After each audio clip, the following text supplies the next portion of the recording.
Hey there, we're talking about the cumulative effect of biologicals in this episode of Extreme Ag's Cutting the Curve. Welcome to Extreme Ags Cutting the Curve podcast, where you get a guaranteed return on investment of your time as we cut your learning curve with the information you can apply to your farming operation immediately. Extreme Ag, we've already made the mistakes, so you don't have to. Managing your farm's water resources is a critical component to a successful and sustainable farming operation. Advanced Drainage Systems helps farmers just like you increase their yields up to 30% with their technologically advanced water management products. Visit adspipe.com to see how they can keep your business flowing.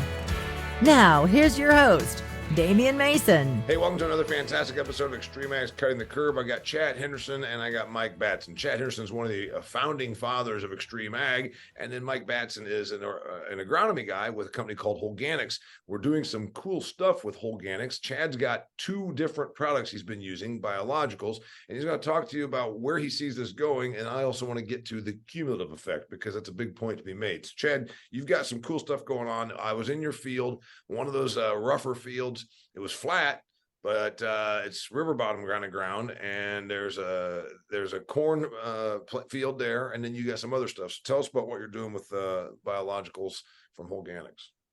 So we started out using the 800, and it was used in the cornfield. These guys come to me and say, "Hey, we want to test this." I always ask the question, "Well, where we want to test it at? What kind of product are we looking at? Where we want to test it?" They said, "Well, we just need to put it on dirt as biology." I said, "Do you want good dirt or bad dirt? Like all my Alabama dirt's pretty bad dirt, but what kind of dirt you want?" I said, "We want some rough stuff." I said, "Oh, I got you. I got you covered because nobody ever asked for that. I got plenty of that nobody's using." So anyway, we went down there and they got a good kick out of it, and we did. We put it on some ground that's pretty rough, and it's definitely looking good, and obviously when it emerged, these guys was down, done some root pulls, and looked at the root system. The corn was small, but it's definitely showing promise.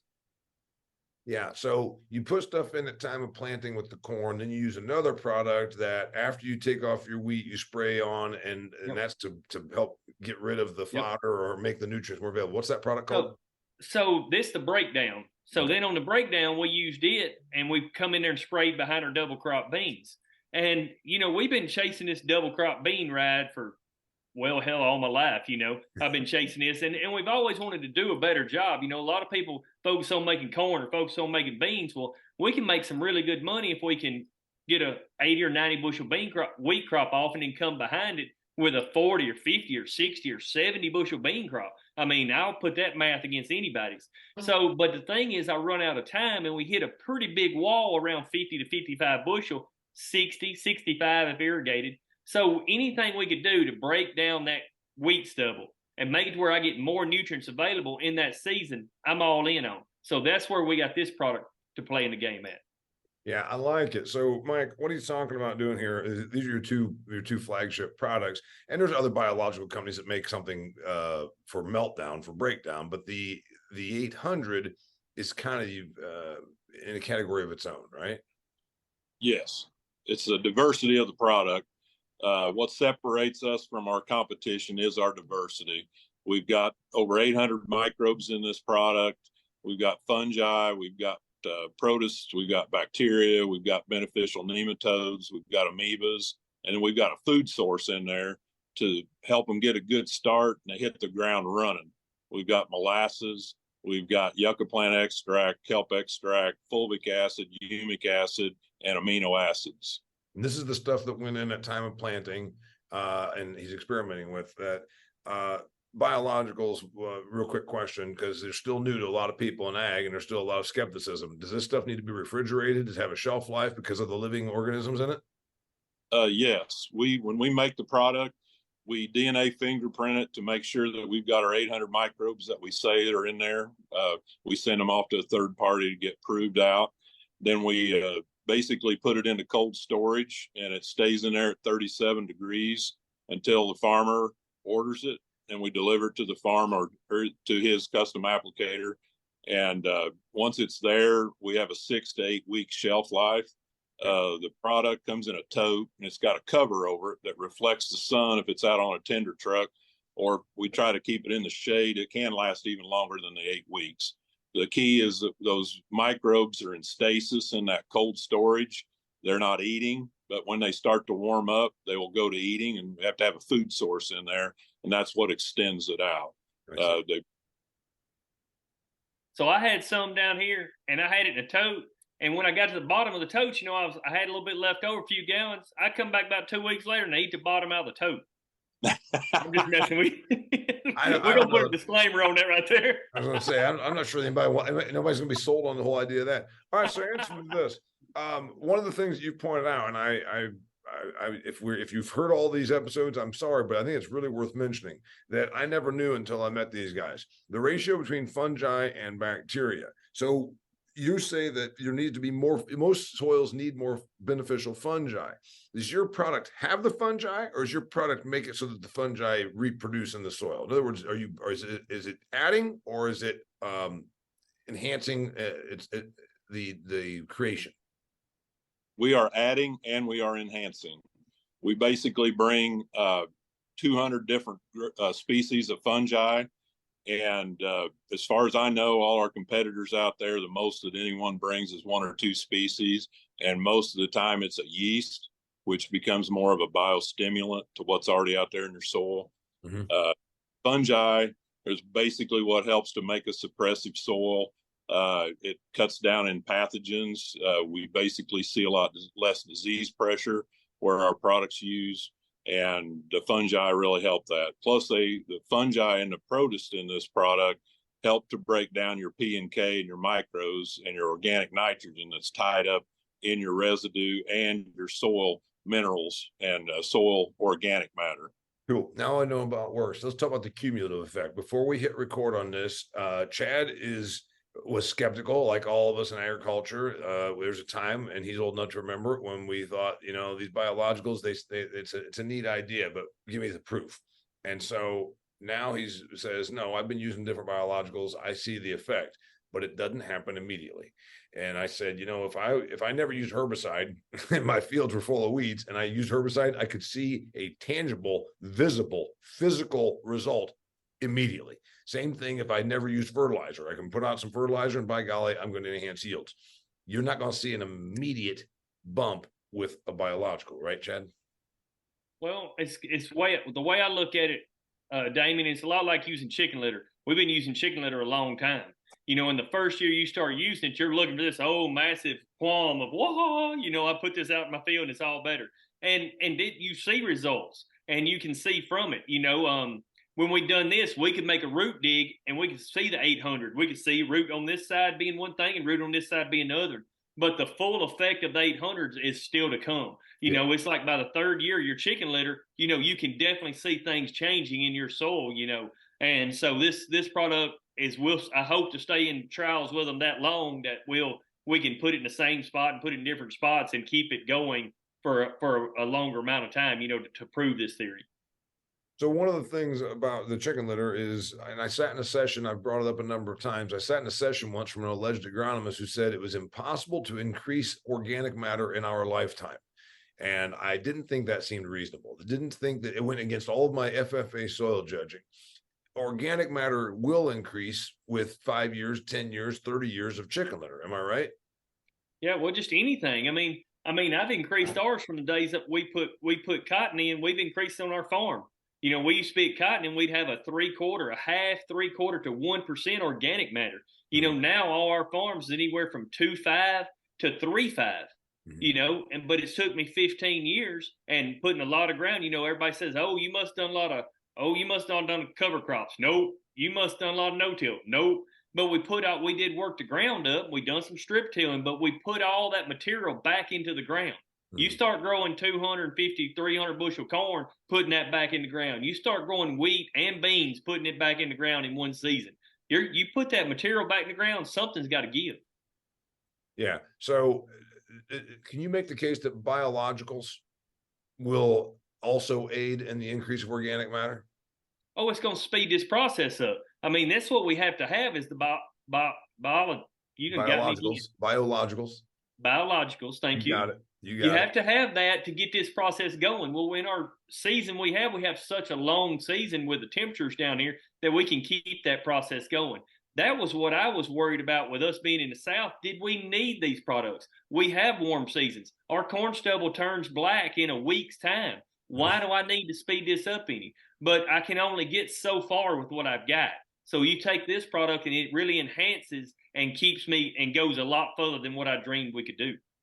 Yeah. So, Mike, I guess the question is, on the organic matter front, if he's been increasing organic matter just through practice and chicken litter and some of those things, is a biological product going to help you? Because one of your measurements you do, which I thought was really cool, was bulk density, meaning you went out and you could tell me, and I don't know the numbers, but the point is it's relative. Meaning if it used to be this bulk density, you want there to be less bulk density because it creates airspace and water space, which then will allow the breakdown of stuff to increase organic matter. So really one goes with the other. Am I right? Yes, that's correct. It basically gets oxygen and water to infiltrate, and that speeds everything up. And, with time, that organic matter can be broken down and turned, into more nutrients. And with the products, some biologicals can do this and others can't. And the ones that are diverse, that have the fungi and the protists in them, they're the ones that can do that. And we've got farms that have had the product on for over 6 years, and they've increased their organic matter a full percentage point. They're even beginning to change their CECs. And you can do that in 5 years to 6 years? Yes. All right. So let's talk about the cumulative effect. You talked about chicken litter, and now you're talking about biologicals. Are we going to look back someday and say, it's the old thing, the best time to plant a tree was 20 years ago? Are we going to look back and say, Chad Henderson's going to say, man, I'm in my 50s. I wish like heck I was using this stuff back when I was in my 20s because I see the cumulative effect. Chad? Oh, yes. I thought it was the mic. I'm sorry. Yes.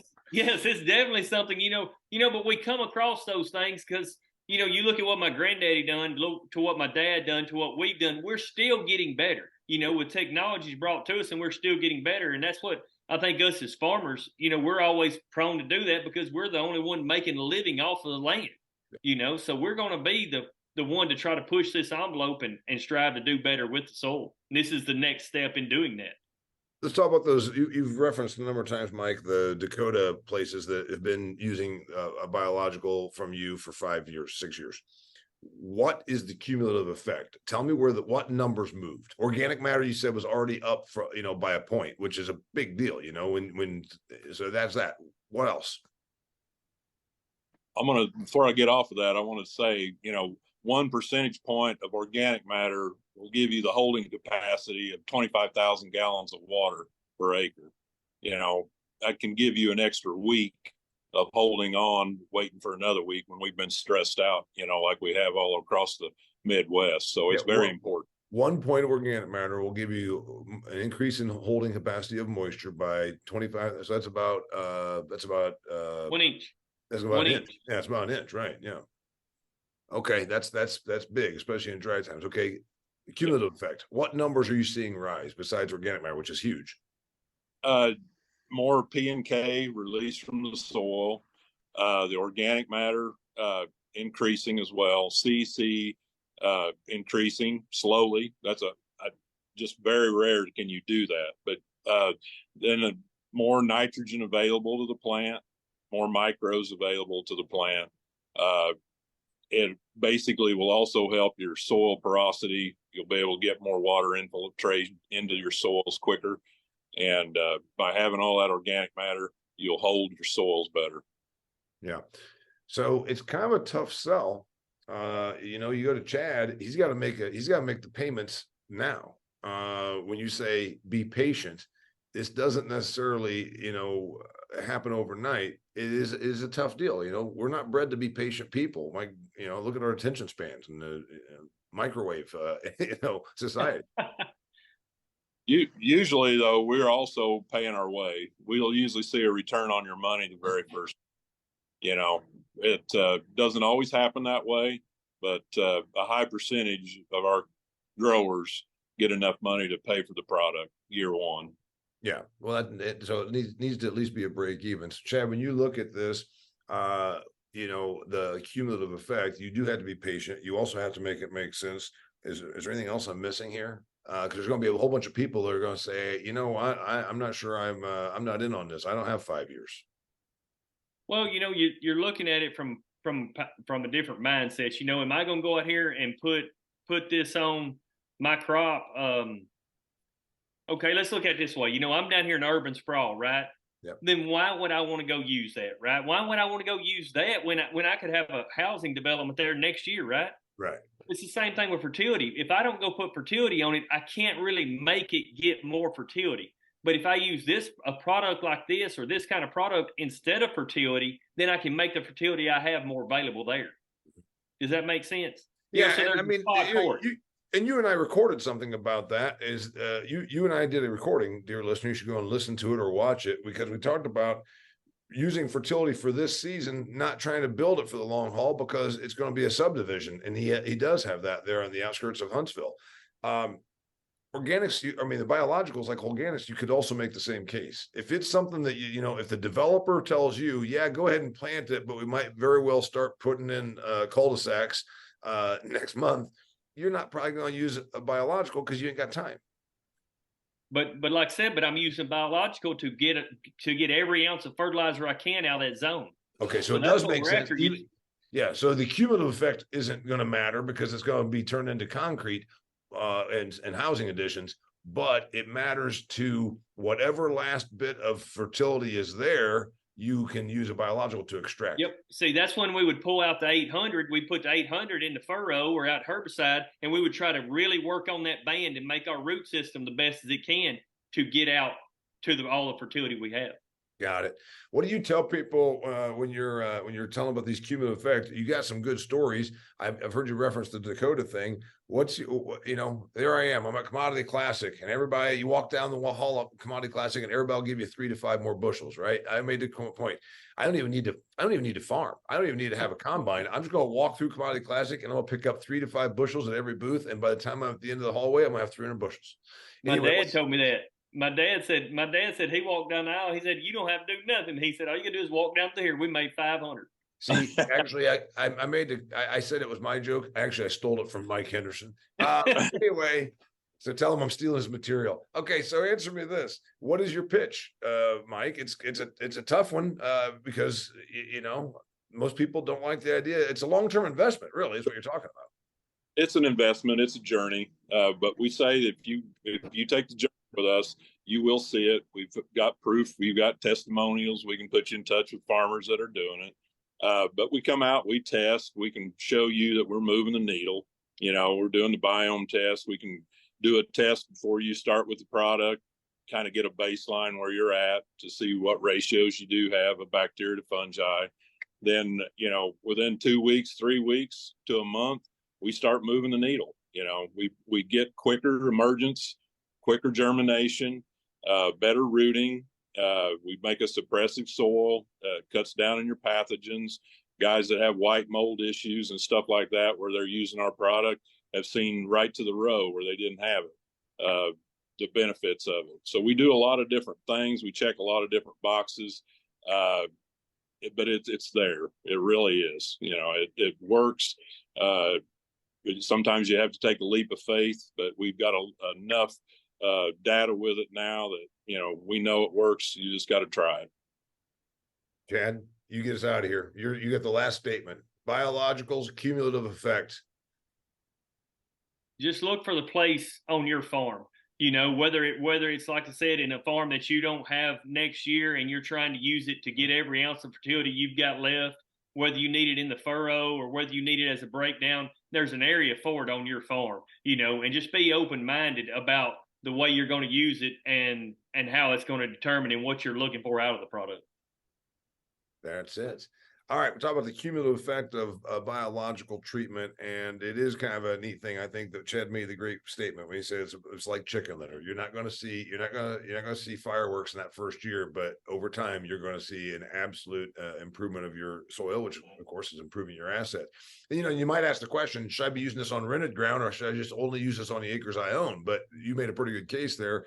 It helps you get the fertility out of it. So I mean, you should probably use this. Should consider using this on all acres, not just owned acres, right? It can be used on any acre. I mean, I can see it a case on any which way. Yeah. Got it. His name's Chad Henderson. My name's Damian Mason. We're joined by Mike Batson, who's with Holganix. If you want to learn more about Holganix and start your journey for the long haul, you can go to Holganix.com.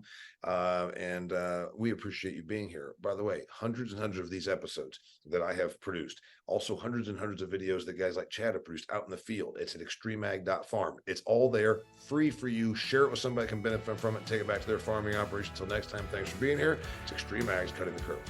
That's a wrap for this episode of Cutting the Curve, but there's plenty more. Check out extremeag.farm, where you can find past episodes, instructional videos, and articles to help you squeeze more profit out of your farm. Cutting the Curve is brought to you by Advanced Drainage Systems, the leader in agriculture water management solutions.